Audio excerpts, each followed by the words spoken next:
Video we're going to be talking about Capital One application not working and how you can fix the login or connection issues. So first things first, let's start with the connection problem. So let's just say your internet connection is not working.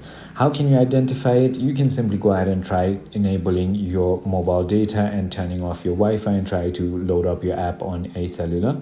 If it works, then your Wi-Fi is having a problem. You can simply go ahead and restart your Wi-Fi.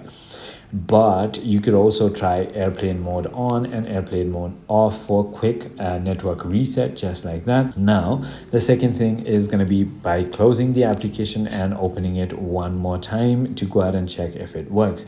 If that also doesn't work, then a simple reboot can often fix temporary glitches, so I'd like to recommend you to restart your device. If that is also not the problem, head into your app store and then simply go ahead and search for the Capital One application and click on the application right over here where it says open for me. If you have an update, it's going to say update, so click on that and update your application, and that is about it.